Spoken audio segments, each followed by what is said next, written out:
नाज़रीन, आप देख रहे हैं रेडलाइंस इलेक्शन स्पेशल। इलेक्शन का माहौल है, तमाम जमातें आपको बता रही हैं कि कैसे इलेक्शन कैंपेन के अंदर से वो नारे लगाएंगी, उसको ट्रांसलेट करेंगी उन प्लान्स में जिसके ज़रिए मुल्क की किस्मत तब्दील हो जाएगी। लेकिन मुल्क की किस्मत है कि हतमी तौर पर तब्दील हो ही नहीं रही। इलेक्शन करीब है, साल का अख्ताम है। हम पाकिस्तान की मईशत के खदोखाल ढालने वालों से बात कर रहे हैं और जानना चाह रहे हैं कि पिछला साल उनके तजर्बात कैसे रहे और आने वाले साल में नई हुकूमत से उनकी तवक्कुआत क्या होंगी। तो जिस मुल्क के अंदर इंडस्ट्रियल रेवोल्यूशन आता है उस मुल्क की किस्मत तब्दील होती है। तो हमारे पास तकरीबन तमाम स्टेक होल्डर्स यहाँ पर मौजूद हैं। सबसे पहले मैं तारुफ करवाना चाहूँगा शहबाज राना साहब का, जो सहाफ़ी हैं, माहिर मईशत हैं, एक्सप्रेस न्यूज़ से इनका ताल्लुक़ है। ये मीडिया के स्टेक होल्डर हैं जो हमें बताएंगे कि कहाँ पर इनको सुकम लगता है बिजनेस और पॉलिसी के हवाले से। आपका शुक्रिया, आपने हमें ज्वाइन किया। साकिब रफीक साहब सदर है Rawalpindi chamber of commerce and industry के, आपका बहुत शुक्रिया, आपने हमें ज्वाइन किया। उनके बराबर में अजमल बलोच साहब सदर है ऑल पाकिस्तान ट्रेडर्स एसोसिएशन, आपका भी बहुत शुक्रिया। चौधरी नदीम राउत साहब साबिक सदर Rawalpindi chamber of commerce and industry और चेयरमैन है रवात इंडस्ट्रियल स्टेट, आपका भी बहुत शुक्रिया। और उनके साथ हमजा अनवार साहब बिजनेस डेवलपमेंट मैनेजर जायद लतीफ़ खान सिक्योरिटी, आपका भी शुक्रिया। हम उम्मीद करते हैं कि कराची से हमें अब्दुर्रहमान चिनाय साहब जो चिनाय ग्रुप को रिप्रेजेंट कर रहे हैं, new generation big ticket businessman, वो भी हमें ज्वाइन करेंगे। तो स्टार्टिंग विद यू, अगर मैं साकिब साहब आपसे बात का आगाज़ करूं, तो पाकिस्तान उस तरह तरक्की क्यों नहीं करता? अगरचे हम देखें तो पॉलिसी के एतबार से आपको हमेशा फेवरेबल लोग मिले हैं। नवाज शरीफ बिजनेसमैन, शहबाज शरीफ बिजनेसमैन, खाकान अब्बासी साहब businessman, Imran Khan businessman.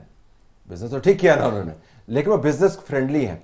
Finance ministers देख लें तो उसके अंदर भी आपको बिजनेस के लोग नजर आते हैं। कॉमर्स मिनिस्टर देख लें तो वो भी बिजनेस के लोग नजर आते हैं। तो पॉलिसी मेकिंग भी है, जरूरत भी है, तो हम फिर इनकलाब क्यों नहीं लाते? अच्छा, thank you very much Talat साहब, वेरी वैलिड क्वेश्चन है, very important question. Start with this program. हुआ क्या पिछले चंद सालों में या पिछले चंद दिहाइयों में? पॉलिसी ज़रूर बनी बट पॉलिसी की कंसिस्टेंसी नहीं बन सकी। हर आने वाली गवर्नमेंट ने, हर चेंज इन द ऑफिस, हर नए पर्सन इन द ऑफिस एक पॉलिसी चेंज होती गई। मतलब क्या पॉलिसी चेंज, जरा बताएं ना कि कौन सी चेंज? हमें तो कोई तब्दीली नजर नहीं आती। हमें एक्सपोर्ट्स बनाने के ऊपर काम करना चाहिए था। अब एक्सपोर्ट्स बनाने के लिए सबसे पहले क्या करने की ज़रूरत थी कि इंडस्ट्रियलाइजेशन को प्रमोट करने की ज़रूरत थी। वो किस तरह से प्रमोट हो सकती है? सबसे पहले कॉस्ट ऑफ डूइंग बिजनेस को कम करने की। बट आया क्या, ये जो एनर्जी क्राइसिस हम लोग देख रहे हैं, आया क्या, ये जो कॉस्ट ऑफ डूइंग बिजनेस, अभी आज से चंद माह पहले एक बहुत बड़ा पूरे मुल्क में हंगामा बरपा हुआ। चेंबर्स भी उसमें शामिल हुए, बिजनेस कम्युनिटी उसमें शामिल हुई, सारे उसमें शामिल हुए। और वो क्या था कि बिजली की प्राइसेस इतनी ऊपर चलेगी। अभी कल की बात है, गैस की प्राइस ऊपर चलेगी, ठीक है, the reserves are depleting, but the बिजली की प्राइस, क्या आज से 30 साल पहले जो मुआहदे हो रहे थे या आज से 25 साल पहले जो मुआहदे हो रहे थे, उस मुआहदे करते वक्त ये देखा गया कि पेट्रोल जो हमने इंपोर्ट करना है या ऑयल जो हमने इंपोर्ट करना है उसको हमने डॉलर में पे करना है। So if the dollar is going up, the पर barrel cost is going up, it will ultimately affect the cost of production. And the cost of production के साथ एक महंगे बिजली के यूनिट के साथ मेरा जो एक्सपोर्टर है वो क्या प्रोडक्ट बनाएगा और वो क्या इंटरनेशनल मार्केट में सेल करेगा, this was not seen in the long term policy. और ये आज भी, मतलब आज भी हम बात लेकिन तमाम जमातों के मैनिफेस्टोज के अंदर मैं देखता हूँ, उनकी हम वादों वईद के अंदर देखता हूँ, तो वो तो एक्सपोर्ट्स को बढ़ाना, मौजूदा जो है रिप्रेजेंटेटिव निगरान हुकूमत के, वो तो 100 बिलियन की तो आराम से वो बात करते हैं। 100 बिलियन तक ले जाऊंगा। मैं कह कि 6 हफ्ते रह गए आपके, 100 बिलियन तक किस तरह लेके जाएंगे? तो कमिटमेंट तो है ना, डिक्लेयर्ड नहीं? Things are there. हमने जो बात की कि कंसिस्टेंसी ऑफ पॉलिसी नहीं हमें ओवर द टाइम नजर आई। मतलब आज अब मैं बात कर रहा हूँ तो आज से 1 साल पहले हम 2023 के ऊपर अगर निगाह दौड़ाते हैं तो जब 2022 खत्म हो रहा था और हम 2023 में जा रहे थे तो उस टाइम इन्वेस्टर को समझ नहीं आ रही थी मैं करूं क्या। द डॉलर प्राइस, अब डॉलर सुबह कहीं जा रहा था, शाम कहीं जा रहा था, आप अगले 6 महीने की प्लानिंग नहीं कर पा रहे होते थे। ठीक है, आपको ये नहीं पता था कि मैंने करना क्या, इंपोर्टर को ये नहीं पता था कि मैंने अगले महीने क्या करना है, एक्सपोर्टर को ये नहीं पता था कि मैंने अगले, जिसके ऊपर आप जी बिल्कुल, थैंक यू तला साहब। मैं बिल्कुल इस पे कमेंट करना चाहूँगा। देखें, बात यह है कि इस हमने पीछे जो एक मैसिव किस्म का सर्च देखा है डीवैल्यूएशन पे। हम नॉर्मली ये एक कॉन्सेप्ट आता है कि जब आप रुपी डीवैल्यूएट करता है, जो एक्सपोर्टर है उसको उसका एडवांटेज बहुत जाता है। बट अनफॉर्चुनेटली हमारी जो डीवैल्यूएशन के बावजूद एक्सपोर्ट्स उनसी हैं वो नहीं बढ़ सकी। उसमें बहुत सारे रीजन हैं। सबसे बड़ा रीज़न एक तो आपकी जो यूटिलिटी प्राइसेस हैं वो एक कंट्रोल में नहीं थी, कि इतनी ज़्यादा आपकी बेसिक जो मैन्युफैक्चरिंग कॉस्ट है ऊपर चली गई थी। फिर जो इंडस्ट्रियलाइजेशन की बात की, इंडस्ट्रियलाइजेशन देखिए हम किस तरह करेंगे। हम इस वक्त अनफॉर्चुनेटली हम एमनेस्टी दे देते हैं एक ऐसे सेक्टर में जहां पे डेड इन्वेस्टमेंट आपकी जाती है।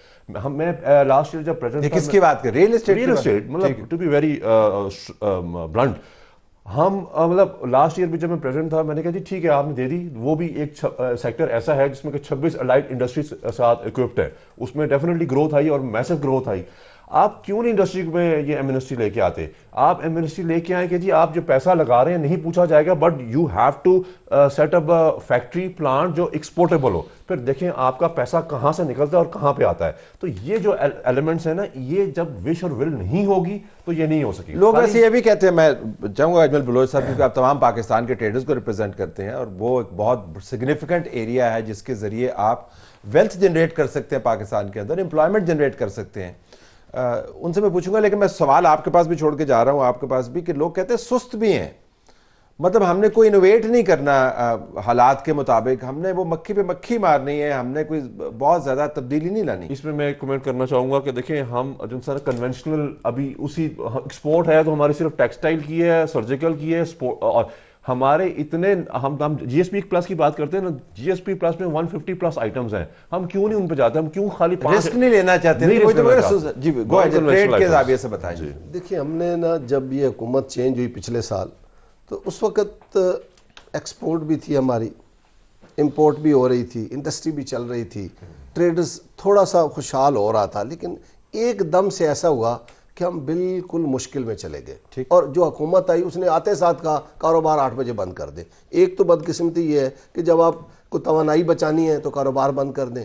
आपने लेकिन उसे कीता तो नहीं ना 8 बजे बंद? नहीं, स्मोक पे काबू पाना है तो दुकानें बंद कर दें। हमारे पास तरीका, वो तो वैसे ही चलती रही सर। वो कभी कभी पुलिस आई, वो शोर भी मचा, लेकिन हमने इसलिए बंद नहीं किया, हमने उनसे कहा कि तवानाई बचाने का ये तरीका नहीं। आप सही है, असर तो कोई ना हुआ ना। लेकिन बात यह है कि हमारे पास तो पैसे ही नहीं है। जब हम बिजली पीक आवर्स में जो दुकानदार बिजली इस्तेमाल करता है सबसे ज्यादा महंगी बिजली खरीदता है, और वो पैसे किसको जाते हैं? ठीक, इन्होंने मुआहदे ही गलत किए हैं। बिजली बनाने वाली कंपनियां जो है वो बंद भी पड़ी रहे तो उनको पैसे इन्होंने डॉलरों में देने होते हैं। Let me here you Abdul साहब, गो अहेड, बताइए। बेसिकली सर, अगर मैं आपको स्टॉक मार्केट के हवाले से थोड़ा सा उस जाविये से आपको कुछ चीजें मैं बताना चाहूंगा। बड़ी जेन्युइन है स्टॉक मार्केट, वैसे मैं हमेशा शुरू में मुब्तला रहता हूं कि डेफिनेटली सर उसका वाकई हकीकी इकोनॉमी से तल्लुक है या अपने आप ही उतरे थले होती रहती है? नहीं sir, definitely around 532 large scale companies are listed into the stock market. और आप अगर पिछले 3-4 साल उठा के देखें तो स्टॉक मार्केट ने बड़े क्राइसिस से जो है ना वो गुजरी है। 21 बड़े प्लेयर्स है सिर्फ उसमें। सर प्लेयर्स की बात अगर हम जहाँ तक के, तो मार्केट फोर्सेस जो हैं वो तो आपको पता है बहुत ज़्यादा है, लेकिन जो स्टॉक मार्केट के हवाले से अगर हम उस नज़र से देखें तो जो अनसर्टेनिटी जो होती है ना सर, वो हमारी मार्केट को, हमारी इकोनॉमी को सबसे ज़्यादा किल करती है। ये सियासी अनसर्टेनिटी की बात करें, पॉलिसी की अनसर्टेनिटी की बात करें, शख्सियत? सर पॉलिटिकल अनसर्टेनिटी जो होती है that leads to economical uncertainty, जिसमें साकिब साहब जिक्र कर रहे थे कि पॉलिसीज बनती हैं लेकिन उनको कंसिस्टेंटली लॉन्ग टर्म के लिए उनको जो है वो कंटिन्यू नहीं रखा जा सकता because of political uncertainty. Political uncertainty से तमाम जो मुश्किलात आती हैं वो सबसे पहले आप देख लें कि जब पॉलिटिकल अनसर्टेनिटी आई है, हमारी स्टॉक मार्केट्स भी गिरी हैं, हमारी इन्फ्लेशन भी राइज हुई है, और उसके अलावा दीगर मुश्किलात का सामना जो है वो हमें करना पड़ा है। आपकी एक डिमांड है कि गैर यकीनी की जो सूरत हाल है, चाहे पॉलिसी से मुतल्लिक हो, बयानात के हवाले से हो या सियासियात के हवाले से हो, वो खत्म होनी चाहिए। एग्जैक्टली अगर आप हम पिछले 3 मंथ्स को भी उठा के देख लें तो एक अनसर्टेनिटी थी डिफॉल्ट की। हमें स्टैंड बाय अरेंजमेंट हुआ जुलाई के स्टार्टिंग में, और उसके बाद से वो अनसर्टेनिटी जैसे खत्म हुई तो इन्वेस्टमेंट कॉन्फिडेंस बढ़ना स्टार्ट हुआ। अच्छा, इधर ही रुक गया जरा। नॉर्मली मैं आपसे शुरू करता होता हूं, लेकिन मैंने कहा कि ये पहले हम जरा साउंड सारी ले ले, कम टू यू। हम टेक ऑफ नहीं करते, हम जो हमारा रनअप बहुत तवील हो जाता है, रनअप के अंदर हमें लगता है हम टेक ऑफ करने वाले हैं, लेकिन फिर हम टेक ऑफ नहीं करते। उसकी क्या वजह? देखिए तले साहब, एक तो बड़ी खुशी की बात है कि हमारे जो दोस्त बैठे हुए इनको पता है कि मसाइल क्या है। जो चीज़ एक मिसिंग थी इनके पॉइंट में कि हम ये करने जा रहे हैं, मे बी उसके ये लेटेस्ट स्टेज के ऊपर है। द प्रॉब्लम इज़ कि हम टेक ऑफ क्यों नहीं कर पाते। पाकिस्तान की जो इकोनॉमी उसकी पैदावारी सलाहियत नहीं है, इसके ऊपर फोकस भी नहीं है कि पैदावारी सलाहियत कैसे बढ़ानी है। जिससे मुराद क्या है? जिससे मुराद है कि आपकी इकोनॉमी की प्रोडक्टिविटी है ही नहीं किसी भी किस्म की। आप ट्रेडिंग नेशन बन गए ना, what you are actually producing, surplus आपके पास कितना है, आप एक्सपोर्ट कितना करेंगे, उसी से रिलेटेड आपकी दूसरी 2 चीज़ें हैं। एक ये कि आपके पास महसूलात फिर कम होते हैं क्योंकि आप ट्रेडिंग नेशन है। दूसरा आपका प्रॉब्लम उसके साथ ही इंटरलिंक्ड है, जिसकी वजह से आप फिर टेक ऑफ नहीं कर पाते ना, कि एक्सटर्नल सेक्टर जब आप थोड़ा सा आप स्पीड पकड़ते हैं, ग्रोथ आपकी आती है 4-5-6% के ऊपर, आप बस्ट हो जाते हैं, आप फटना शुरू हो जाते हैं। क्यों हो जाते हैं? क्योंकि वो जो ग्रोथ आ रही होती है वो सस्टेनेबल नहीं होती। वो जो ग्रोथ आप कर रहे होते हैं, या डोमेस्टिक बैंकों से कर्जा लेके कोई प्रोजेक्ट शुरू कर लिए, या बाहर से पैसा पकड़ा, उससे आपने अपनी इंपोर्ट्स को फाइनेंस कर लिया, वो इंपोर्ट्स चली तो इनकी दुकानें चलना शुरू हो गई, वो पैसा शायद रियल एस्टेट में चला गया। जो productive sector of the economy है वहां पे पैसा नहीं जा रहा। वो क्या है? ना तो वो स्टॉक मार्केट है, ना ही वो रियल एस्टेट। वो क्या है? वो आपकी फैक्ट्रीज हैं। आप इंडस्ट्री, और इंडस्ट्री में भी आप डोमेस्टिक को तो आपने जो कंज्यूम करवाना है सो करवाना है, एक्सपोर्ट ओरिएंटेड इंडस्ट्री आपको चाहिए। प्रॉब्लम क्या होता है? अच्छा, ये अब इस पे रुकिए जरा। आपको स्मॉल स्केल चाहिए, मीडियम साइज चाहिए, या टॉप स्केल पे तो इंडस्ट्री आपकी ठीक है, अगर जब वो खत्म ही हो रही है, आप रीलोकेट भी कर रहे हैं, तो किस स्केल पे आप बात कर रहे हैं? हर स्केल पे अगर आप जर्मन मॉडल देखें, आप दूसरी कंट्रीज का मॉडल देखें ना, तो वो स्मॉल एंड मीडियम एंटरप्राइजेस का ज्यादा करते हैं। जर्मनी में 60 से 70% स्मॉल एंड मीडियम एंटरप्राइजेज हैं।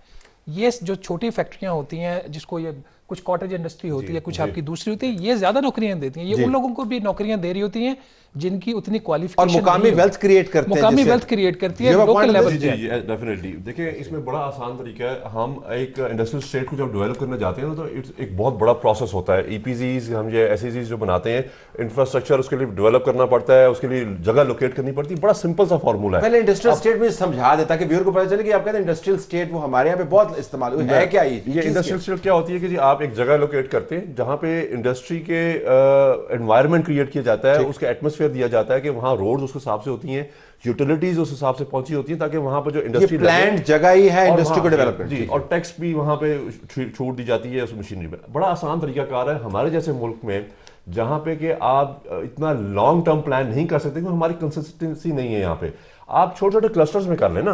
आप देखें कि एक जगह जिस तरह वजीराबाद है या सियालकोट है, आप देखें वहां पे एक इंडस्ट्री जो है वो बड़ी फ्लरिश कर रही है और एक्सपोर्ट ओरिएंटेड है।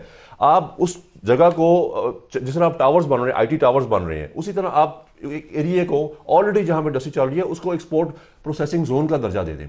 ये एक्सपेरिमेंट सिर्फ ये कोई नया नहीं है, हो चुके हैं, और इसमें आपकी कुछ रिक्वायरमेंट नहीं है, क्योंकि आपका लॉन्ग टर्म प्लानिंग नहीं है, इसमें ऑलरेडी चीजें चल रही हैं। और आप उसका दर्जा जब देंगे, उसका क्या एडवांटेज होगा?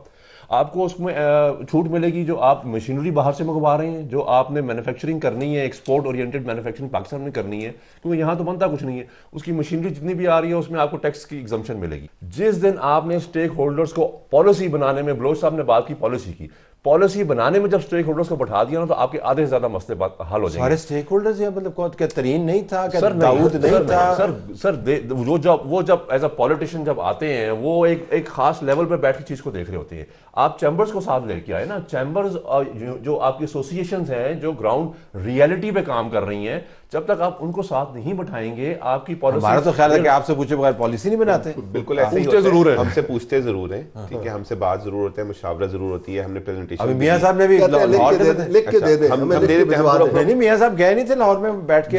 अभी लाहौर में भी गए, सियालकोट भी गए, expected to be going to other chambers as well. But unfortunately जब वो फाइनेंस बिल आता है, जब वो पास होकर सब कुछ निकल के आता है, तो उसमें there are certain surprises for us कि मतलब यार अच्छा हमने कुछ कहा, वो चीज़ आगे ऊपर तक इम्प्लीमेंट नहीं हो पाती। Business community is very much happy with the SIFC जो बना, स्मगलिंग के ऊपर काबू पाया गया, यानी जिसके अंदर फौज का भी अब रोल है, 4-5 सेक्टर्स हैं उसके अंदर। ऐसे ये 3 उसके डिफरेंट हेड्स बना दिए उन्होंने। क्यों पसंद है आपको वैसे? काम अच्छा हो रहा है। क्या आप देखिए, सबसे पहले डॉलर की प्राइस को कंट्रोल किया गया। मैं अभी देख रहा था, वो तो कह रहे हैं डंडा मार के कंट्रोल किया। ऐसे ही कह सकते हैं इसको, ऐसे ही कह सकते हैं। तो ऐसे नहीं आ रहा था ना, पॉलिसी से तो नहीं आ रहा। अभी हम चाहते हैं धंधे से कंट्रोल हो, डंडे से ना कंट्रोल हो। धंधे के जरिए आपने मार्केट फोर्सेस के जरिए कंट्रोल वो हो नहीं रहा था ना। ठीक है, 345 के करीब चला। But you're happy with this? Yes, we are very much happy. But जो fear है कि बाद में when there will be a political turnover, हमारे वोट के साथ जब चीजें आ जाएंगी, तो क्या ये चीजें कंटिन्यू रहेंगी कि नहीं रहेंगी? क्या बिजनेस कम्युनिटी उस तरह से? अब मैं आपको बात करता हूँ, मैंने निगरान हुकूमत का रोमांस जब खत्म होगा तो फिर क्या होगा? मैं वही बात करता हूँ कि क्या आज आप मुझे कॉन्फिडेंस दे सकते हैं कि मैं एक इंडस्ट्री लगाने जा रहा हूँ तो अगले 15 साल तक वो पॉलिसी मुझे सपोर्ट करेगी? इन्होंने बात की, मैं कहता हूँ पाकिस्तान आज एक रिटेल मार्केट बन चुका हुआ है। क्यों रिटेल मार्केट बन चुका हुआ है? क्योंकि आहिस्ता हमने सोचा ही नहीं कि यार हमने अपनी प्रोडक्शन खत्म करके हमने चाइना से कुछ इंपोर्ट करके यहाँ पे डिस्ट्रीब्यूट करने को अपनी। साहब, your take on this? Sir बात यह है कि हमें ना चाहिए ये था, जिस दिन मोटरवे बनाई थी ना, छोटी इंडस्ट्री का जाल बिछ जाना चाहिए था उसके इर्द गिर्द। बिल्कुल सही है। तब तो हम कहते कि ये फ्रेंडली गवर्नमेंट्स हैं, ठीक, सड़क बना दी उधार लेके, और अब भी हम कहते हैं 24% पे सूद पे कर्जा लेके हम कहते हैं अल्हम्दुलिल्लाह हमें कर्जा मिल गया है। ओ भाई बात ये थी कि हमें सी पैक ट्रैवल आप मोटरवे पे करते, जीटी रोड से नहीं जाते और जीटी रोड पे भी बना देते तो कुछ बना तो देते ना सर, कुछ नेटवर्क हमने किया ही कुछ नहीं है। चाइना ने तरक्की क्यों की है, छोटी इंडस्ट्री लगा के वो ये पेन भी बना रहे हैं। और अभी सी पैक का भी उनका यही मॉडल है कि जहां जहां से सड़क गुजारे हैं इनके जो नेटवर्क क्रिएट हम खुद अगर उस वक्त लोगों को दावत दे देते कि कोई आपके टैक्स नहीं होगा, हम कस्टम फ्री आपको कर देंगे, सरगोदा में, मंडी में, जहां जहां से भी गुजर रही है केपीके के अंदर जहां सर लोगों ने बड़ी बड़ी बिल्डिंगें बना दी हैं हर शहर में, चाहे आप जिस मर्जी गांव देहात में भी चले जाए बनी खड़ी हैं, इंडस्ट्री कोई नहीं है। अगर ये इंडस्ट्री होती आज सारे लोगों को जॉब्स मिली होती, जिस तरह हम ताजरों ने कम से कम 4 करोड़ लोगों को, मैंने मतलब 1 करोड़ से ज़्यादा ताजर हैं और 4 करोड़ से ज़्यादा लोग मुलाजमत करते हैं इनके पास। आप टैक्स भी तो नहीं देते सर देखिए बात यह है कि हम घर भी तो पाल रहे हैं ना, इधर टैक्स लेने वाले सारे पाल रहे हैं, भी टैक्स दे रहे हैं। टैक्स लेने वाले चोर बैठे हैं, वो नहीं लेते हैं, वो कहते हैं हमारी जेब में डाल दो। इनको पता है क्यों कहते हैं हमें दे दो, इधर खजाने में, आपको किस तरह खजाने में नहीं जाने चाहिए। आपको क्या पता जो आपने मुझे नहीं बताया? इनकी गहरी नजर होती है वहां पे, हम इनको अक्सर देखते हैं वहां पे। रिफ्लेक्ट करें ना इसके ऊपर बात सर यकीन करें, मैं ईमानदारी से बात कर रहा हूं, मुझे 24 साल हो गए इस काम में। जितनी करप्शन FBR के अंदर है ना, पाकिस्तान के किसी इदारे में, हम तरक्की कैसे करेंगे? सारे इदारे 600 अरब रुपए के खसारे में, 10 अरब से ज्यादा की चोरी। मैं नहीं कह रहा हूं, ये वजीर आजमों की स्टेटमेंट है कि 10 अरब से ज्यादा FBR चोरी कर लेता है। इसी तरह कस्टम में जो बाकी ये जुल्म हो रहा है, क्या आप क्या कहते हैं ये रुक गई है? बहुत ज्यादा स्मगलिंग अब भी हो रही है, अब भी स्मगलिंग हो रही है। आपने उनका ख्वाब और मान ही तोड़ दिया। वो कह रहे हैं स्मगलिंग रुक रही है, आप कह रहे हैं। इन्होंने बात अच्छी की कि रुक रही है, वो रुक रही नहीं है, कोशिश हो रही है उसको रोकने। Things are improving, somewhere things are. चले अब उस पे आते हैं कि अल्लाह करे ऐसा हो, लेकिन नामुमकिन सी बात है। मुल्क को चलाने के लिए इंपोर्ट हो नहीं रही है। मुझे ये बताएं जो बाहर से चीजें खरीदने वाले लोग हैं, इंडस्ट्री क्या लगाएंगे आप? आपको टेक्नोलॉजी लेके आनी है, उसके लिए नहीं सर, एक सेक्टर हमारा अशराफिया का है जो लोकल चीजें नहीं खरीदता है, वो बाहर की चीजें खरीदता है। अगर अभी भी खरीदता है, उसको इतने टैक्स है। वो सर अभी भी खरीदता है, उनके पास पैसा बहुत है। एक ऐसा तबका है जिसके पास 8-8 करोड़ की गाड़ियां हैं, 50-50 करोड़ के बंगले हैं, टैक्स वो देते नहीं है। वो अब भी ये काम कर रहे हैं कि जो स्मगल शुदा सामान अब भी उनके पास मौजूद है। देखिए एक तो बात इनकी बिल्कुल ठीक है, जो कंसिस्टेंसी इन पॉलिसीज है ये बहुत ज़रूरी है। आप कोई भी कंपनी आती है, अपना कोई प्रोजेक्ट लेके आती है, अगर 6 माह बाद उसका टैक्स रेट चेंज हो जाएगा, इंटरेस्ट रेट चेंज हो जाएगा, आपका जो एक्सचेंज रेट है उसमें इतनी वेरिएशन आएगी, चाहे ऊपर या नीचे जिस तरफ भी, वो काम नहीं कर सकता। बट द प्रॉब्लम इज़ कि जो हमारे इस वक्त के हालात हैं, अगले 2 से 3 साल ये इनकन्सिस्टेंसीज रहेंगी। आप नए IMF के प्रोग्राम में जा रहे हैं, वो आपको उसकी अपनी रिक्वायरमेंट्स होंगी, आपको इसी किस्म की और चीज़ें देखनी पड़ेगी। मैं फ्रैंकली मुझे एक प्रॉब्लम है बिजनेस कम्युनिटी से, इनकी जो कंट्रीब्यूशन है उसको तो कोई डिनाई नहीं कर सकता ना, हमारी इकॉनमी लोगों की वजह से चलती है। ये हमेशा मराद की बात करते हैं, ये कहते हैं हमने टैक्स नहीं देना, हम ये कर रहे हैं वो कर रहे हैं। मुझे याद है 2013 में या 14 में इसहाक डार साहब ने वो 0.6% जब कैश विड्रॉल के ऊपर टैक्स लगाया था, तो इन्होंने कहा जाके वादा किया कि इसको कम करवा लो, हम इतने लाख हमारे जो लोग हैं वो टैक्स नेट में आ जाएंगे। वो उतने लाख आज तक नहीं, अभी भी हज़ारों की बात हो रही है, सैकड़ों और हज़ारों की। The problem is tax amnesty either to the industrial sector और द रियल एस्टेट सेक्टर, दोनों सोल्यूशन नहीं है। हर सेक्टर को अपना बोझ उठाना है। होलसेल और रिटेल आपकी इकॉनमी का 19% है, टैक्स में कंट्रीब्यूशन इनकी 3% भी नहीं है। होता क्या है, आप, मैं और मैन्युफैक्चरिंग खास तौर पर, इस मुल्क में मैन्युफैक्चरिंग क्यों मर रही है, उसकी कंट्रीब्यूशन जो इकॉनमी में है वो तकरीबन 24% है, टैक्स वो दे रहा है 60% के करीब। तो ये जो मिसमैच है ना, वो इस वजह से है कि आपने इकॉनमी के अंदर एक कुछ आपने मुकद्दस गाय पैदा कर दी है, जो रियल एस्टेट भी है, जो स्टॉक मार्केट भी है, जो आपका ट्रेडिंग कम्युनिटी है वो भी है। अब हो ये रहा कि मेड इन पाकिस्तान होता है, चीज़ चाइना से इंपोर्ट होती है, यहाँ पे ठप्पा लगता है मेड इन पाकिस्तान का। हमारी बिजनेस कम्युनिटी ये भी कर रही है। अच्छा, इसके ऊपर भी आते हैं। हमसे जो एक्सपोर्ट होकर बाहर जाती है उसके ऊपर किसी और की मोहर लगती है और वो फिर किसी और के नाम से बिक्री होती है। आपको मुकद्दस गाय का दर्जा दे दीजिए। मैं जरा ब्रेक के बाद वापस आता हूँ कि क्या वाकई स्टॉक मार्केट भी मुकद्दस गाय में आती है? After this break.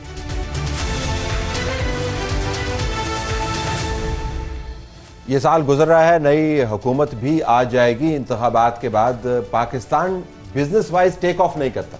हमने अपने इर्द गिर्द बहुत सारे ममालिक को अपनी जैसी हालत से, बल्कि अपने से बुरी हालत से निकलते हुए और उसके बाद तरक्की की राहें और मनाजिल फलंगते हुए देखा है। हम वहीं के वहीं खड़े हैं। तो ज़रा हमजा साहब, अभी ब्रेक से पहले इन्होंने आपको मुकद्दस गाय का दर्जा दिया स्टॉक मार्केट को, तो वाकईतन मुकद्दस गाय है स्टॉक मार्केट की। हमारी रेपुटेशन, परफॉर्मेंस बड़ी अच्छी है माशाल्लाह। हम देखते भी उसको बड़े करीब से हैं कि स्टॉक्स के अंदर इतना आज तो हैमरेज हो गया और आज तो कमाल ही हो गया। तो मुकद्दस कहाँ हैं आप? देखें जी, ये तो हर इंसान का अपना अपना नज़रिया है, लेकिन बज़ाते ख़ुद अगर मैं आपको बताऊं तो स्टॉक मार्केट से मेरा ताल्लुक़ सिंस 2016 है और 2016 से लेकर अब तक मैंने ज़्यादातर टाइम जो है वो स्टॉक मार्केट को क्राइसिस में ही देखा है। बहुत एक शॉर्ट टर्म पीरियड ऐसा आता है जिसमें इन्वेस्टर कॉन्फिडेंस थोड़ा सा बढ़ता है, कुछ सेंटिमेंटल चेंजेस आती हैं, उसकी वजह से स्टॉक मार्केट बढ़ती भी है। इधर रुक जाए, ये चेंजेस को ड्राइव क्या चीज़ करती है, ज़रा उसके ऊपर बात करें तो क्या पॉजिटिव सेंटिमेंट क्या होता है? पॉजिटिव सेंटिमेंट्स इस तरह होते हैं कि अगर आपके कंट्री के अंदर अनसर्टेनिटी ऑलरेडी चल रही है, लाइक मैंने अगर पहले भी एग्जांपल एक अगर IMF की कोट की थी कि हमारे स्टैंड बाय अरेंजमेंट नहीं हो रहा था, जैसे जैसे वो चीज़ें होती गई एक स्टॉक मार्केट में इन्वेस्टर कॉन्फिडेंस बढ़ता गया। नंबर वन के आप जो गैर यकीनी सूरत हाल है एग्जैक्टली मैक्रो इकोनॉमी के हवाले से, वो दूसरा इसके अलावा फर्स्ट ऑफ ऑल तो हमारे सामने पॉलिटिकल अनसर्टेनिटी आ गई, उसके बाद political uncertainty leads to economical instability, और इकोनॉमिकल इंस्टेबिलिटी जब आपकी कंट्री में होती है तो कोई भी इन्वेस्टर आपका इन्वेस्टमेंट करने को रेडी नहीं होता। और हम लोग जिस तरह नदीम साहब ने भी एमनेस्टी स्कीम का जिक्र किया, तो इशू यही आता है कि हम एमनेस्टी स्कीम जो है वो गलत जगहों पे देते हैं, हमारे यहाँ पर लेवल प्लेइंग फील्ड नहीं है। हम लोग आपने भी डिमांड करनी शुरू कर दी है, एक तो हर कोई लेवल प्लेइंग फील्ड का जो इशू है ये बड़ा मेजर इशू है मेरे ख्याल से। हमसे एक नहीं संभाली जा रही है, आपने भी डिमांड शुरू कर दी। देखिए लेवल प्लेइंग फील्ड का जो इशू है ये बहुत बड़ा इशू है। अगर आप देखें, हम एक स्टॉक मार्केट की बात करूं तो मेरे पास अगर कोई एक बंदा अगर 10 लाख रुपए ले आता है या 5 लाख रुपए ले आता है तो मुझे उसकी पूरी KYC करनी पड़ती है, मुझे उससे पूछना पड़ता है कि आप ये पैसा कहाँ से ला रहे हैं। हालांकि जो दूसरे सेक्टर्स हैं, अगर हम रियल एस्टेट का ही जिक्र करें, क्योंकि सबसे ज़्यादा फेमिलियर लोग वहीं पे इन्वेस्टमेंट्स वगैरह करते हैं, और एमनेस्टीज़ जो आती हैं वो ज़्यादातर आती भी उन्हीं के लिए ही हैं जो रियल एस्टेट जो हैं वो किंग्स हैं, जो आपके पार्लियामेंटेरियंस बैठे हुए हैं वो सारे लैंडलॉर्ड्स हैं और वो सब किक बैक्स के लिए अपनी पॉलिसीज बनाते हैं। ठीक है, जरा इसके अच्छा अब आपने गैर यकीनी, गो अहेड जी। मैं थोड़ा सा एक बात करना चाहूंगा कि what is the way forward. जी बिल्कुल, हमने अगली भी बात कर रहे हैं कि हुकूमत भी नहीं आ रही है, साल भी नहीं आ रहा, अभी आगे इलेक्शन का दौरा है और हम we are expecting election in February. हम हमारी पहले क्या डिमांड रही है और पिछली गवर्नमेंट्स के साथ भी रही है कि खुदा रहा आप जो आपका है ना चार्टर ऑफ इकोनॉमी उस साइड पे है, चार्टर ऑफ डेमोक्रेसी तो हम सुनते आए हमेशा। आपका मसला तब तक हल नहीं होगा कि हमारे यहाँ गवर्नमेंट्स का पता तो होता नहीं है कि इसने 2 साल रहना है, 3 साल रहना है, 4 साल रहना है। गवर्नमेंट जैसी मर्जी हो, हम उस बहस में नहीं जाते, मगर एक गवर्नमेंट जब भी आपकी टॉपल की जाती है या हटाई जाती है किसी तरह भी, तो आपके जितने भी प्रोजेक्ट्स हैं वो वहीं के वहीं हॉल्ट हो जाते हैं और सारा आपका जो इकोनॉमी का पहिया है वो रुक जाता है। हम अपने नेबरिंग कंट्री की मिसाल ले रहे हैं, वहां पे अगर गवर्नमेंट जाती है तो ये नहीं होता कि वहां पे टोटली आपके जो मेगा प्रोजेक्ट्स हैं वो रुक जाते हैं, हॉल्ट हो जाते हैं या उनमें कीड़े निकालने शुरू हो जाते हैं, वो चलते हैं। वो इसी तरह चार्टर ऑफ इकोनॉमी, इसके ऊपर जरा आप बताएं कि इसमें क्या फंडामेंटल इशू क्या है? चार्टर ऑफ इकोनॉमी होना चाहिए सर, होना चाहिए, लेकिन जो इन्होंने सियासी किया था उसमें तो कुछ हुआ नहीं है।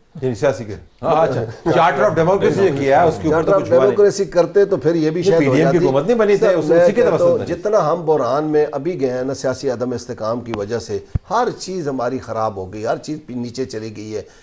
ये जो ज़मीन की बात आप कर रहे थे कि पैसा ज़मीन पे सारा लग गया है, हमारा पैसा लगा ही उधर था, रियल स्टेट पे, मतलब चहल पहल थी, लोग हर रोज कपड़े नए लेते थे, जूते नए लेते थे, मोबाइल नए लेते थे। हुआ क्या ये चीज़ों का बड़ा शौक है सर, मैं चहल पहल की बात कर रहा हूँ सर, मुल्क में चहल पहल थी क्योंकि और कोई जरिया ही नहीं था, यही एक था, इंडस्ट्री तो लगी नहीं थी। अब जब उस पर कदगन लगाया साग डार साहब ने कि जी 40 लाख तक जो खरीदेगा उसको पैसे बताना पड़ेंगे, लोगों ने सारा पैसा उधर रोक के सोना और डॉलर खरीद के घरों में रखने शुरू कर दी, जिससे ये बड़ा बुरा नहीं है। फिर हम पूछे भी ना कि आपका पैसा कहाँ से आया। नहीं सर, कमाल बात है सर, मैं नहीं ये कह रहा हूँ, और सैलरी क्लास की हैसियत से हमें इसको बड़ा दुख होता है। मैं नहीं ये कह रहा हूँ कि हम ये इसको साढ़े को तो पैसे पहुंच देने, टैक्स पहले काट सर। इसका हुआ क्या, इसका हुआ ये कि वो पैसा सारा इधर चला गया, सोना 2 लाख रुपए से ऊपर चला गया, डॉलर 300 पे पहुंच गया, जिसकी वजह से ये बड़े बड़ा बुरहान ने अगर इन्होंने ये इस पे रियल स्टेट पे करना ही था तो आस्ता आस्ता करते, एकदम से इन्होंने ये जो कदगन लगाई, रुका और सारा वो इधर आ गया, जिसकी वजह से बहुत सारे तनख्वाहदार तबके के नुमाइंदे की हैसियत से इस प्रोग्राम में मैं इस पर एहतजाज करता हूं, क्योंकि मैं चाहता हूं वैसे ही ठग करके टैक्स कटे। सर, टैक्स कटता है सर, मैं जो बात कर रहा हूं टैक्स कटे, लेकिन उस काम को आपने एकदम रोक दिया ना, वो सारा कुछ, जिसकी वजह से हम बुरहान में चले। बात चूंकि वे फॉरवर्ड की हो रही थी, हमने भी रखा था कि सेकंड फेज में हम पहले हमने बता दिया कि प्रॉब्लम्स क्या हैं, स्टेक होल्डर्स क्या फेस कर रहे थे, करना क्या है, मतलब ये तो देखते आ रहे हैं बचपन से, तबाही के दहाने पर है और सब कुछ है। स्कूल में भी वही खबर पढ़ रहा होता था, आज भी 1970 के अखबार 80 के अखबार भी पढ़ लें तो आज भी वही खबरें आ रही होती है हमारे पैदा होने से पहले। हमने देखा कि हमारे पड़ोसी ममालिक में 90s में यही प्रॉब्लम आई। हमने एक प्रेजेंटेशन दी, हमने जाके बताया कि इकोनॉमिक लिबरलाइजेशन का पूरा मॉडल फॉलो किया गया एंड विद इन 2 years जो इम्पोर्ट बिल्स थे वो ड्रास्टिकली डिक्रीज होना शुरू हो गए। सो हमें क्या प्रॉब्लम है कि हम उन मॉडल्स को अडॉप्ट नहीं करते। इस वक्त दुनिया की कुछ कामयाब इकोनॉमीज जो हैं उन लोगों ने इकोनॉमिक लिबरलाइजेशन में है क्या, रेटिविज्म को खत्म कर दिया, ब्यूरोक्रेसी को थोड़ा सा खत्म कर दिया, लाइसेंसिंग लेना, एनओसीज लेना आसान कर दिया। बीएफसी ने किया, इंसेंटिव्स की आप बात करिए, इनेबलिंग आपने माहौल पैदा किया जिसके अंदर आप बिजनेस करना आसान है। सेलिब्रिटी से कि चिन्नॉय ने हमें ज्वाइन कर लिया कराची से। जी कैन यू हियर अस चिन्नॉय साहब? आई कैन हियर यू जी। अब हम प्रोग्राम के उस हिस्से में जिसमें हमने बताना ये है कि बिजनेस को तरक्की देने के लिए और सहूलत मुहैया करने के लिए ताकि ये मुल्क जो है अपने दरीना मसाइल में से निकले, नए साल के हवाले से और नई मुमकिन हुकूमत के हवाले से हमें क्या करना है, तो आपकी क्या तजवीज़ है? मतलब पहला स्टेप क्या होना चाहिए मामलात को आगे ले जाने के लिए? गो हेड। जी, मैं ये कह रहा था कि देखिए सबसे पहले तो जो वे फॉरवर्ड है, बात ये है कि आपकी इकोनॉमी बहुत बुरी तरीके से इफेक्ट हुई है बिकॉज यहाँ पे इस मुल्क में पॉलिटिकल स्टेबिलिटी है नहीं। I mean this is the only country in the world जब आप ये सोचते हो कि मैं सुबह उठूंगा तो मैं क्या करूंगा। आई मीन जो सऊदी है, अरेबिया है, दुबई है, why are they coming up with vision 2040, 2030, 2060 because they are planning for the future. हमारे यहाँ पे अनफॉर्चुनेटली ये होता है जी, कल देखेंगे मार्केट क्या रिएक्ट करेगी, कल देखेंगे क्या होता है। तो फर्स्ट एंड फॉरमोस्ट कोई भी गवर्नमेंट आती है, कोई भी सेटअप आता है, अब कंसिस्टेंसी बहुत जरूरी है बिकॉज जितनी इसमें आपकी वॉलेटिलिटी आपके मुल्क में पिछले 3-4 साल से आई, आप उसे देखेंगे डॉलर का क्या हाल हो गया है। स्टॉक मार्केट ऑल्दो अब तो ऑल टाइम हाई पे है, लेकिन कितना उसमें लॉसेस सफर किया गया है, कितनी शिपमेंट्स, कितने ऑर्डर्स हमने ये डॉलर डिस्पैरिटी की वजह से लूज किया। तो सबसे पहले तो जरूरी है कि इस चीज को स्टेबलाइज किया जाए। दूसरी जो सबसे बड़ी बात यह है कि देखें 2016 में आपकी जो ग्लोबल आईटी की कंट्रीब्यूशन टू वर्ल्ड इकोनॉमी वो थी $11.5 ट्रिलियन। अब 2020 में it's expected to reach $50.5 trillion. तो आईटी जो आईटी सेक्टर है, बिकॉज क्योंकि मेरी खुद भी एक आईटी कंपनी, आई थिंक जो भी गवर्नमेंट आती है खाली दावों तक नहीं, उनको wholly and solely IT sector पे फोकस करना है बिकॉज ट्रेडिशनली आप सिर्फ टेक्सटाइल्स और बाकी चीज से अपने एक्सपोर्ट्स नहीं बढ़ा सकते। आप एक केपेबल आईटी मिनिस्टर को लाए, वो पॉलिटिकल अपॉइंटी नहीं होना चाहिए और उसको आईटी की अंडरस्टैंडिंग होनी चाहिए। आप इंडिया में देखें जो आईटी मिनिस्टर होता है वो गूगल के बोर्ड्स पे रहे हैं, वो दुनिया की टॉप कंपनीज में रहे, और हमें यहाँ पे एक पॉलिटिकल, हम लोग को ये लगता है कि जी हम यहाँ पे एक पॉलिटिकल पर्सन को लगाते हैं। तो मेरे ख्याल से आईटी पार्क्स बनाए, आईटी पे फुली फोकस करें, बाहर की कंपनीज को इंकरेज करें कि वो यहाँ पे आ सके। उसके लिए आपको आर्टिकल 24 ऑफ द कॉन्स्टिट्यूशन में भी अमेंडमेंट करनी पड़ेगी। आपकी जो पाकिस्तान में जो पॉपुलेशन है 60%, दैट्स बिटवीन 15 to 30। तो खाली एक ये नहीं होता कि आप यूनिवर्सिटी से ग्रेजुएट करते हैं तो वो आपका स्किल्ड लेबर बनता है। To convert those young students into skilled labours, government को यूनिवर्सिटीज ट्रेनिंग इंस्टीट्यूट्स बनाने चाहिए और उनको फर्दर नर्चर करना चाहिए। और मोस्ट इंपॉर्टेंटली मुझे ये लगता है कि क्योंकि अब पाकिस्तान बिल्कुल एक क्रॉस रोड्स पे है, हमें अपना जुडिशियल स्ट्रक्चर भी चेंज करने की जरूरत है। तलत साहब, आप इस मुल्क में, क्योंकि पाकिस्तान में तो फ्रॉड, चेक बाउंस होना बड़ा कॉमन है, आप कोर्ट में जाए, आप रिकवरी सूट दे, 20 साल तक आपका फैसला नहीं आता। जरा इसके ऊपर क्लोजिंग की तरफ हम आते हैं और एक राउंड और करेंगे। Go your take on this, अभी तक जो बात है। इन्होंने जितनी भी बातें की हैं वो बहुत अच्छी बातें, और यही एक आपका हल भी है। पहली 2-3 जो चीज़ें ये करनी, जो भी अगली गवर्नमेंट आती है आफ्टर इलेक्शंस, उसको 5 साल तक चलने दें, 6 माह बाद उसकी लेग पुलिंग ना करें। 5 साल अगर कोई भी गवर्नमेंट, इवन प्राइम मिनिस्टर भी जब अगर वो खुद ना चलना चाहे तो नहीं, वो फिर आपको फैसला करना वैसे मैं कहता हूं हुकूमत की परफॉर्मेंस भी होती है, ठीक है, अब लोगों के पास फिर भी 5 साल चले। ममालिक के अंदर होता है, मतलब हिंदुस्तान में कितनी कोलिशन हुकूमतें आई थी 90s के बाद। देखिए, अगर बरतानिया के अंदर आप देख लें, अब तो वो उनके, हमें कंसिस्टेंसी चाहिए। बिल्कुल, अच्छा, पॉलिसी कंसिस्टेंसी तब तक नहीं है जब तक आपकी एक किचन कैबिनेट बैठी नहीं है 5 साल के लिए, वो काम नहीं कर रही। नया पहले ये होता था कि आपकी इकोनॉमिक पॉलिसी चेंज होती थी हुकूमत चेंज होने से। अब इकोनॉमिक पॉलिसीज चेंज हो रही है एक ही पार्टी के दूसरे वजीर खजाना आने से, वो दूसरी पार्टी का भी इंतजार नहीं करती, दूसरी गवर्नमेंट का भी इंतजार। ये यूनिक वैसे तब्दीली आई है पाकिस्तान में। कंसिस्टेंसी हमें पहले पार्टी की वजह से होता है, पार्टी के अंदर ही नवा बंदा आ जाता है, नवा बंदा है। दूसरी चीज ये, एक थोड़ी सी मैं बात इनसे डिसएग्री करूंगा, सिर्फ आपको आईटी या सर्विसेज शोबे के ऊपर रिलाय नहीं करना। क्यों? एक्सपोर्ट्स के लिए ठीक है, आप उसके लिए कीजिए, पाकिस्तान में अनएम्प्लॉयमेंट बहुत ज़्यादा है और जो नौकरियां हैं वो आपको मैन्युफैक्चरिंग देगी, तो मैन्युफैक्चरिंग को प्रायोरिटी देनी पड़ेगी, but priority does not mean कि आप उनको कोई टैक्स एमनेस्टी उठा के दे दें। इंसेंटिव्स हैं। तीसरा आपका जो स्ट्रक्चर्स हैं, टैक्सेस के स्ट्रक्चर उनको ठीक करें, जो नहीं दे रहे उनसे लें, जो ज़्यादा दे रहे हैं उनका कम करें, उसके साथ ही जो अखराजात हैं उनको ठीक करें। जब आपका ये मॉडल ठीक हो जाएगा तो आहिस्ता आहिस्ता जो एक नेगेटिविटी का एक पर्सपेक्टिव पाकिस्तान के ऊपर हमेशा रहता है वो कम होना शुरू हो जाएगा, बट ओवरनाइट कुछ नहीं होगा। अच्छा, मैं एक अगर लास्ट राउंड अप करना है, वो है बड़ा अहम, क्योंकि मैं उसको पोस्टपोन नहीं कर सकता और आपसे मुख्तसर जवाब चाहिए। आने वाले इंतखाबात के हवाले से आपके जहन में क्या आता है कि स्टेबिलिटी आएगी, गैर यकीनी बढ़ेगी, क्या है, या आप अभी भी अबहाम में हैं? अगर आप मेरे दिल की बात सुनना चाहते हैं तो मैं चाहूंगा वही सुनने के लिए बुलाया, क्योंकि वो इकोनॉमी तब तक स्टेबल नहीं होगी जब तक पॉलिटिकली स्टेबल नहीं हो। बात हुई चार्टर ऑफ इकोनॉमी की, हम कब से कह रहे हैं, तमाम चेंबर्स कह रहे हैं, रावलपिंडी चेंबर ने होस्ट किया, 65 चेंबर्स के प्रेसिडेंट आए, हमने एक मुतालबा किया कि सब बैठ जाएं, टफ डिसीजन ले लें। बिजनेस कम्युनिटी कुर्बानी देने के लिए तैयार है, but long term tough decision ले लें, अगले 15 साल के लिए टफ डिसीजन ले लें, हमें बता दें क्या करना है क्या नहीं करना, मुल्क को क्राइसिस निकालने के लिए हम लोग तैयार हैं। Without a good economy there is no defence. हम ये नहीं, 8 फरवरी के बाद के मुझे बताएं। 8 फरवरी के बाद आपको क्या दिल में क्या खदशा क्या है? उम्मीद तो है कि जो जिस तरह अभी एक मॉडल चल रहा है, आर्मी भी इन्वॉल्व हुई हुई है, CFCs भी एक हाइब्रिड मॉडल के ऊपर चल रहा है, उम्मीद तो है कि आगे इन चीज़ों को ठीक करने की ज़रूरत पे सारे साथ चलेंगे। हमें क्या उम्मीद है? हमें उम्मीद है कि पॉलिटिकल स्टेबिलिटी होगी। हमें ये लग रहा है कि पाकिस्तान ने जो टफ डिसीजन लेने थे ले लेंगे।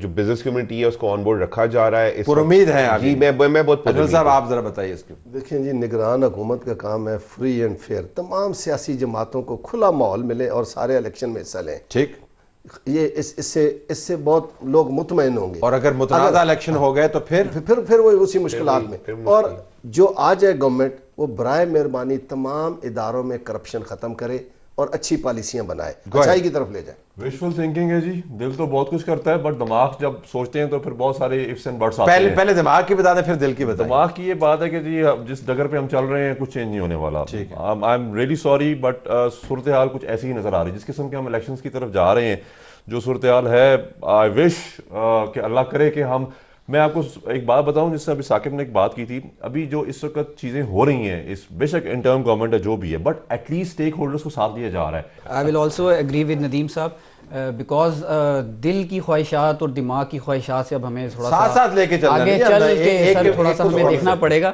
थोड़ा सा आगे चल के देखना पड़ेगा, थोड़ा सा रियलिस्टिकली देखना पड़ेगा चीज़ों को। हम अल्लाह ताला से दुआ कर सकते हैं, हम होप कर सकते हैं कि अल्लाह करे जो बातें हम यहाँ पर बैठ के कर रहे हैं या जो डेली रात को प्रोग्राम्स के ऊपर चल रही होती हैं और हम लोग उन चीज़ों को देख रहे होते हैं कि अल्लाह करे ऐसा हो जाए, XYZ गवर्नमेंट आ जाए और उसके आने से ये चेंजेस हो जाएं। बस अब वो आगे चल के होनी चाहिए। X किया है या Y किया है या Z किया है सर?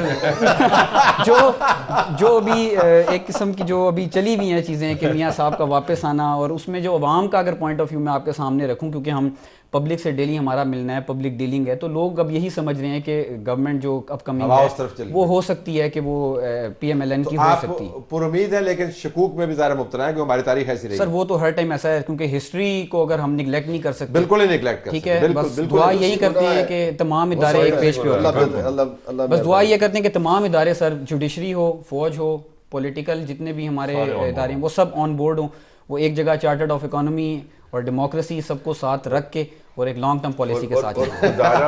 मेरा सिनिसिज्म जाग रहा है, लेकिन मुझे होस्ट तो कर नहीं सकता इसको। गुजारा जो ये खसारे में जाने वाली स्टेट ओन्ड एंटरप्राइजेज हैं, इनसे छुटकारा हासिल किया जाए। वो लगाए हुए मिनिस्टर जी, वो बस करें ना। अब मतलब वही कह रहा हूं, कब से मुतालबा क्या करना है? निगरान होते हैं निगरानी करने के लिए, निगरान पॉलिसी नहीं बनाते सर। निगरान सिर्फ ये काम करते हैं ना, फेयर एंड फ्री इलेक्शन, तो बाकी सब आगे ठीक होता। और अब जुनायद साहब 2 लफ्जों में बताइएगा कि आपके खदशात और ख्वाहिशात जो हैं वो आने वाले इंतखाबात से क्या हैं? Will they bring instability, will they be more instability?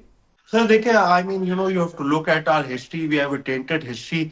बातें तो इलेक्शन से सब पहले अच्छे करते हैं कि चार्टर ऑफ इकोनॉमी होना चाहिए, but when it comes to that, जब सरकार आ जाती है, जब बाकी चीज हो जाती है तो लोग भूल जाते हैं। But however I am a bit optimistic this time, because मैंने 2-3 high level business conferences IT पे, माइंस एंड मिनरल्स पे अटेंड की थी, जिसपे द पावर्स टू बी, वहां पे मैंने एक उनमें चेंज जरूर देखा था कि they want consistency, and I hope कि they transfer this into action. और आखिरी में बस मैं ये भी बोलूंगा कि एक चीज जिसने बहुत ज्यादा नुकसान पहुंचाई है, बिकॉज अब हमने देखा है 2013 ऑनवर्ड जो पार्टी हारती है धरने वाले ड्रामे शुरू हो जाते हैं। ये जो धरने वाले ड्रामा है इसको भी क्रिमिनलाइज करके रोकना पड़ेगा कि भाई जो भी जीते, जिसको भी अवाम ने मैंडेट दिया, आप उसको पॉलिसीज बनाने दें, आप उसको चलने दें, आप उसकी पॉजिटिव क्रिटिसिज्म करें, लेकिन ये कोई तरीका नहीं है कि आप रोडों पे आकर उसको चलने नहीं दें। Heavy agenda. That's the way forward. जी नहीं, ही इज़ राइट, लेकिन बात वही है कि आपको जो IMF का प्रोग्राम है उसको पर्सपेक्टिव में रख के आपको इकोनॉमिक रियलिटीज को elephant in the room elephant in the room, बिल्कुल बाईपास क्योंकि एक जो हनीमून पीरियड कहा जाता है ना, उसका मतलब ये नहीं आता तो आते हुए सब कुछ ठीक कर देगी हुकूमत जो भी होती है, उसने आते हुए ये करना, तो जो मुश्किल फैसले हैं वो ले लेते हैं और रिलेटिवली वो अनपॉपुलर भी नहीं होते। तो इलेक्शन के बाद उसकी तैयारी कीजिए, अगले बजट तक जो अगला IMF का प्रोग्राम आएगा वो इससे ज़्यादा टफ आएगा और इसमें कंसिस्टेंसी चाहिए होगी। चार्टर्ड ऑफ इकोनॉमी जो है, मैं इसको नहीं मानता। हर पॉलिटिकल पार्टी की जो आपने बात की है उसका अपना एक विजन होता है, उसका अपना एजेंडा, तो उसको इंप्लीमेंट करना चाहिए। करप्शन का जो नैरेटिव है वो दफन कर देना चाहिए। उसकी वजह कि करप्शन ने पाकिस्तान को इतना नुकसान नहीं पहुंचाया, करप्शन के नैरेटिव को इस्तेमाल करके जो पाकिस्तान को नुकसान हुआ वो उससे कहीं ज्यादा। लेकिन जो इदारों के अंदर मामलात उनको दुरुस्त लाजमी करना, इंस्टीट्यूशंस के बगैर गवर्नेंस रिफॉर्म जरूर कीजिए। गवर्नेंस मैं बस जल्दी साहब आपको कहूंगा कि चलते चलते कि आप रवाद धरना स्टेट भी एक डेवलप करें, जिसके अंदर आप सिर्फ कहेंगे कि धरने के ऊपर ये टैक्स फ्री धरना हम यहाँ पे ऑफर कर रहे हैं, यहाँ पे सहूलियात भी मुहैया है, कैंप शैम्प भी यहाँ पे आप लगा सकते हैं, इधर धरने करें, सड़कों को आप खुला छोड़ दें। Have to leave it there. आपका बहुत शुक्रिया, इजाजत चाहते हैं, अल्लाह हाफिज।